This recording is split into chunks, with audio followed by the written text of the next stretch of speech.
which, Paul, are creeping up very quickly. Pre-season training in this heat. Goodness. Thank you, Bronte. Well, sky scrubbers. Next, we are checking out the new cleaning technology taking over our high rises.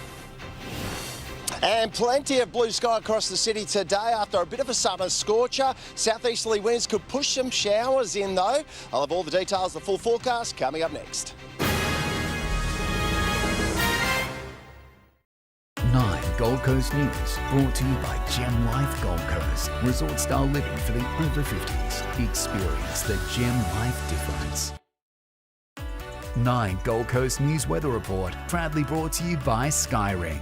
Become a Skyringer and get more bang for your buck.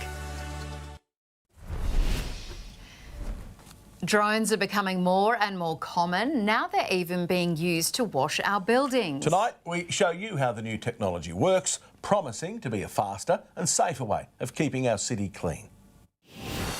Window washers like these have been a staple of our city for decades, but this new technology is about to make them a thing of the past. Purifies the water, it heats the water up 80 degrees, plus it actually increases the pressure to about 2,500 psi. Tethered to a vent on the ground via a hose, these drones are promised to not just be safer and cheaper, but also significantly faster.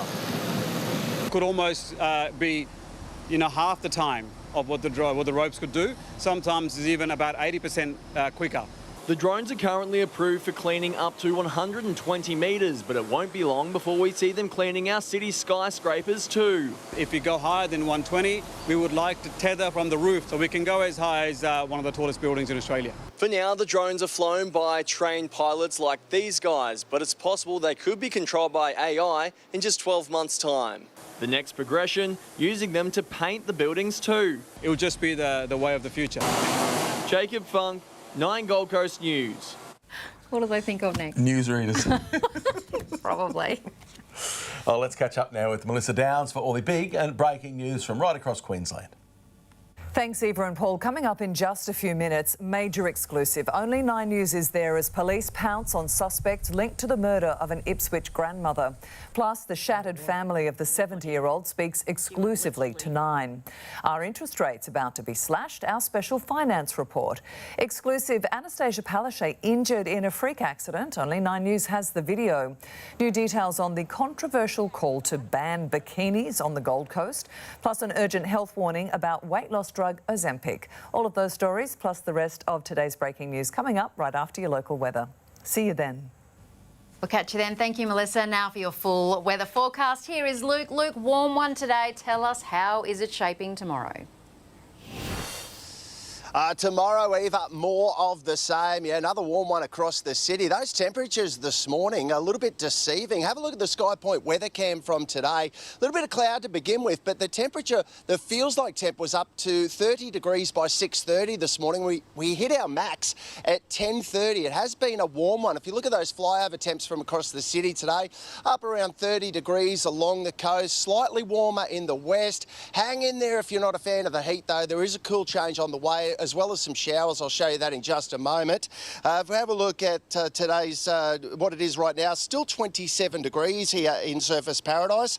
And tomorrow's weather map, you can see another dry day ahead for us tomorrow on the Gold Coast. 31 the top yet again. Muggy overnight, only dropping to 24. You do need the aircon at the moment. But Wednesday, a southeasterly wind change moves through. That will make things a lot more comfortable. Temps up in the high 20s, early 30s, but it will feel a bit cooler than what we've had these last couple of days. Heavier showers Wednesday and Thursday, only looking at a couple of millimetres though. Now for the board riders down there this morning, wind affected with those northeasterly winds kicking in super early. Swell only 1 to 2 foot, will be again tomorrow. If you're super desperate, hit those northern beaches, just be aware. I was down there this morning, there's a few blue bottles in there. Water temps up around 26 degrees, so it's beautiful for a dip. Nice offshore for the boaties tomorrow. Northeasterly winds 10 to 15 knots and seas around a metre. And an early high tide tomorrow morning, guys, around 5:30 in the morning. Few showers to look forward to later this week. Beauty. Thank you very much for that, Luke. Appreciate it.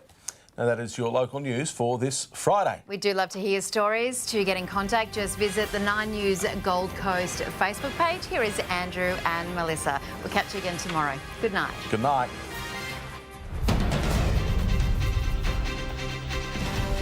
Major arrests in the manhunt for teens who stabbed a Redbank grandmother. Only 9 News is there. Vilene White's family open up in an emotional, exclusive interview. Crunch time for the Reserve Bank. A meeting underway to decide future interest rate moves. Exclusive, Anastasia Palaszczuk injured in a freak accident. And the battle over banning bikinis on the Gold Coast. This is 9 News Queensland with Andrew Lofthouse and Melissa Downs. Good evening. 5 teenagers are tonight under arrest in relation to the stabbing death of a Queensland grandmother in a shopping centre car park. Only 9 News was there as police swarmed. And tonight we can bring you the first emotional interview with Vilene White's family, who are opening up about this senseless killing. To 9's A Current Affair. A teenage fugitive in handcuffs. What do you have to say to Vilene White's family?